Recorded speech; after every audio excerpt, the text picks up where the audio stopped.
Hey everybody, it's Nick Olson, Chupacabra Offroad, and today, thanks to Nash Powersports, we're here to do a review on the Kayo K6250 EFI dirt bike.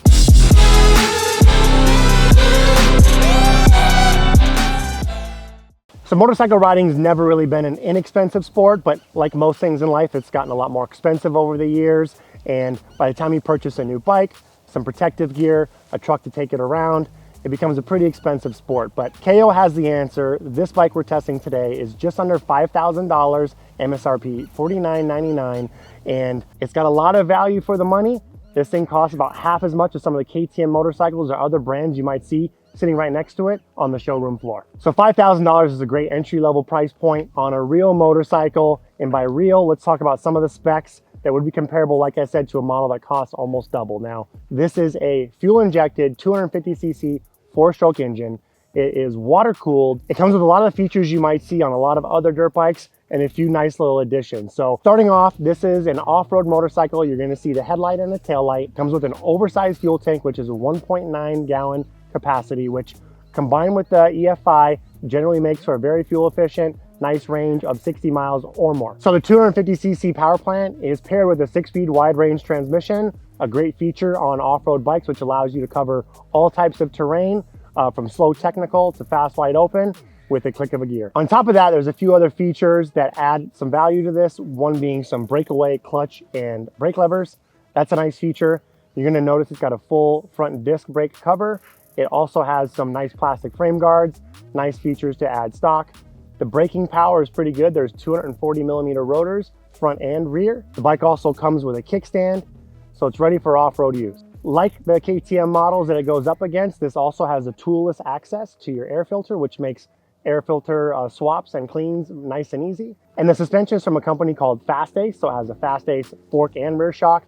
That company's been around for a while, making suspension for off-road motorcycles for many years with many applications. The suspension is adjustable, both rebound and compression.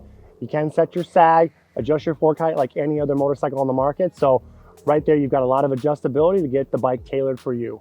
One other thing I noticed that I really liked was the adjustable upper triple clamp. Now, this allows you to move the bars forward and back. A rider like myself is very tall. I always have to have this option so I can mount my handlebars forward. It helps me have more room to stretch out on the motorcycle, along with keeping weight over the front wheel, which is very important for handling and braking performance. So in addition to this KR250 EFI, Kayo has a couple other 250 four-stroke options. The first being a KR250, more of a motocross edition, along with a KT250, which is a two-stroke off-road version of this bike. So a couple different flavors of this bike based on your application, all at a very similar price point. And beyond that, they've got a host of smaller bikes, both 2- and 4-wheel for the whole family.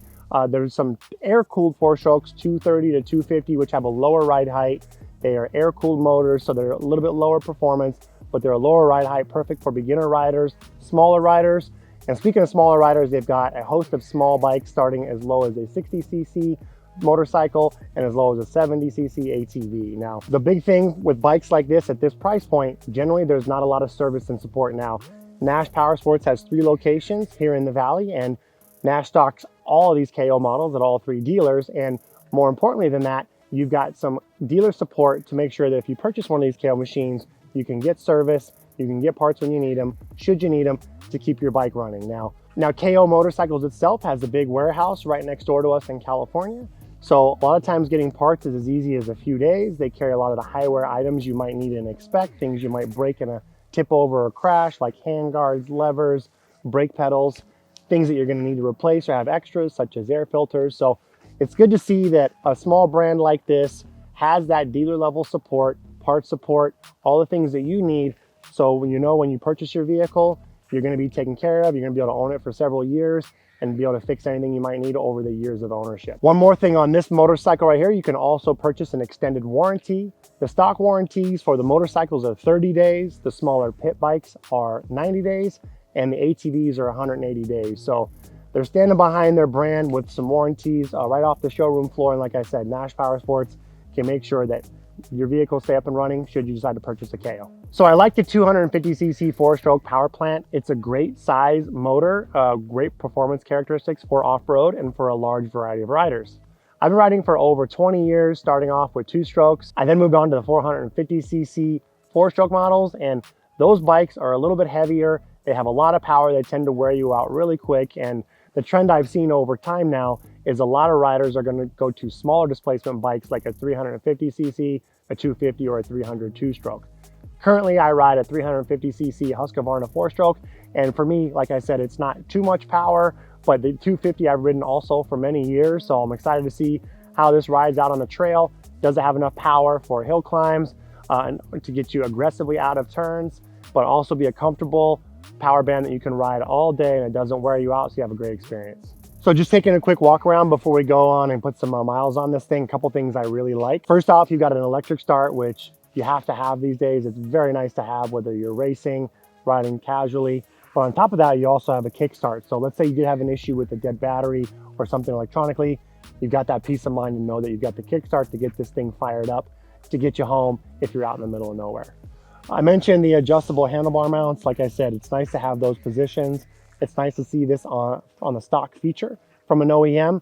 Some of the companies have updated, but not all. It's something a lot of dirt bikes didn't used to have, and it just makes it more accessible to all different size riders, so you can kind of get the right fit from you right once you take it home from the dealership. I also mentioned the breakaway levers. This is something that's a popular upgrade. When you are riding, it's common that you are going to have a tip over. One of the first things to break is a clutch or a brake lever. Trust me, it's no fun to have that happen and then have to complete the rest of your ride without a brake or a clutch. So it's nice they included some nice CNC billet breakaway levers from the factory, and they're covered with some nice little hand guards. So pretty much ready to go for some off-roading and get out there, fill a sample gas, and go have fun. One other thing that I really like is the adjustable suspension. You can adjust your compression and rebound just like pretty much any other bike on the market. You can also, of course, set your sag and raise and lower your forks like any other motorcycle. So that makes a big difference as you get comfortable on your machine, as you try to get it to handle how you ride, type of riding that you do. It's nice that you've got the same adjustability as any other motorcycle on the market at a great value. So initial perception is good. Now it's time to ride it and see how this thing performs out in an off-road environment in Arizona. Let's go take it for a spin.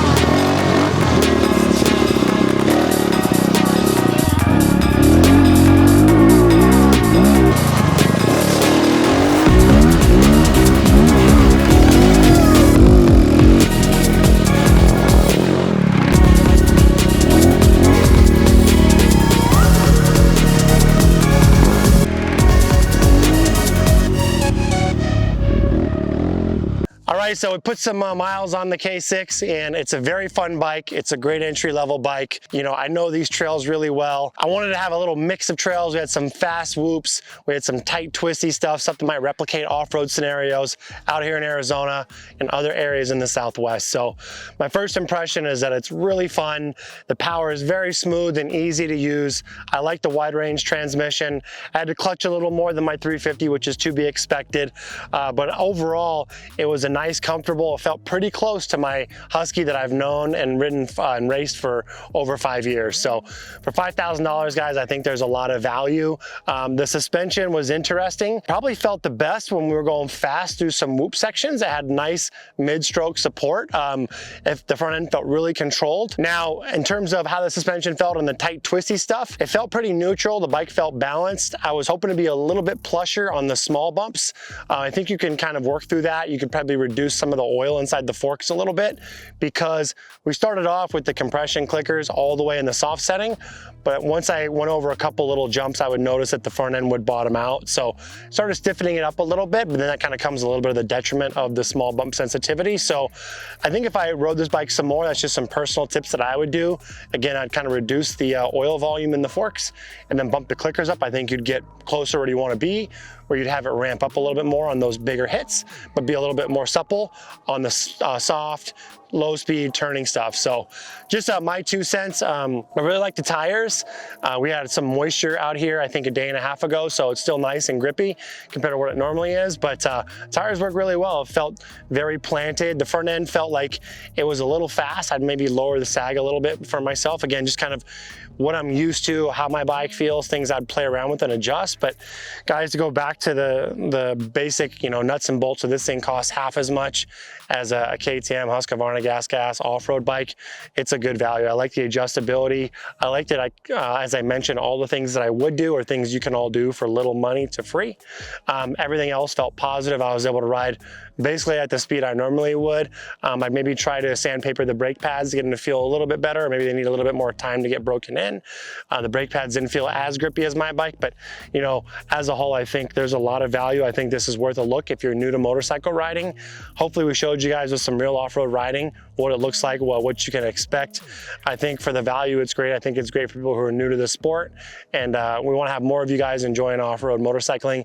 It's an amazing sport. It's an amazing way to experience Arizona. So if you want to come check one of these out, come check out Nash Powersports. There's 3 locations here in the Valley: Scottsdale, Mesa, and Phoenix. They've got these bikes in stock on the floor. You can get to see it up and close. You can talk about out the door price, all those type of things, but it's a fun bike, guys. If you guys like the content, go ahead, please like and subscribe, and we'll see you on the next one.